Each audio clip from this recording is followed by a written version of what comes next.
Prima di iniziare con l'associazione volevo molto velocemente farvi vedere un video che mi hanno mandato qualche minuto e non di più, che è molto semplice ma secondo me molto significativo di quello che è l'associazione.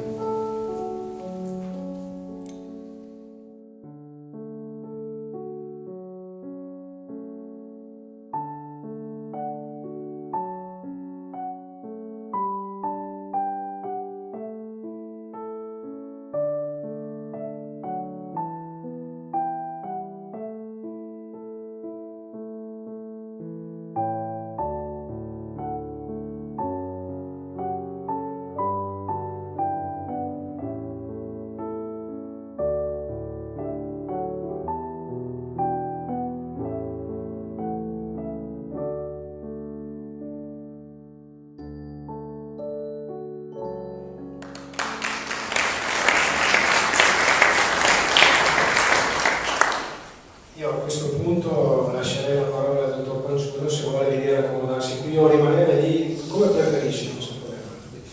Io poi magari quando lei mi dà indicazione le giro il passo. Io di solito cammino perché sono abituato a stare con i bambini, quindi faccio fatica a stare fermo, ci provo.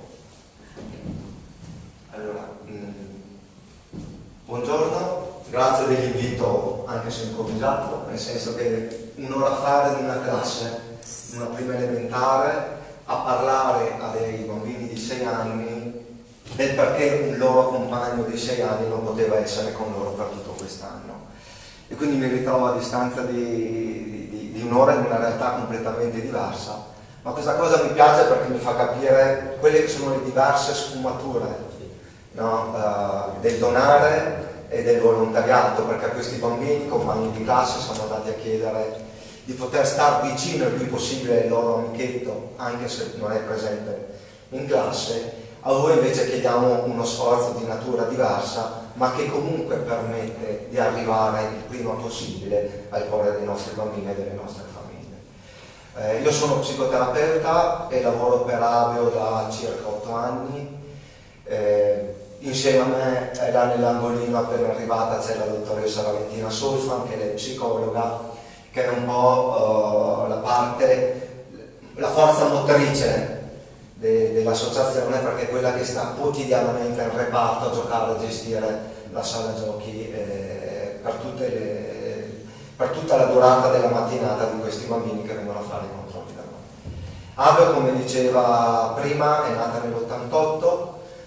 La cosa fondamentale da farvi capire è che è nata direttamente dalle esigenze che si vivevano nel reparto, perché è nata da genitori che hanno vissuto in primo piano l'esperienza di avere un bambino malato di tumore, e quindi rimanendo lì nell'88 c'era poco niente, il reparto era un reparto che dava forse forniva le prime cure, quelle d'urgenza, d'emergenza, per dopo smistare i nostri bambini nelle altre realtà del territorio veneto, se non addirittura fuori Veneto. Collaboravamo con Pavia, con Milano, con Monza.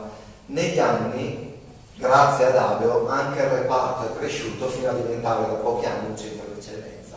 Torniamo al discorso delle famiglie. L'associazione è nata dentro il reparto, perché solo chi è dentro quel reparto si può rendere conto quella che è un'esperienza del genere e quelle che possono essere le necessità, al di là delle cure mediche, perché ovviamente l'interlocutore del medico è il tumore, però noi abbiamo creato una situazione tale per cui non venga dimenticato che intorno al tumore c'è un bambino, quindi Abeo si rivolge al bambino e alla sua famiglia.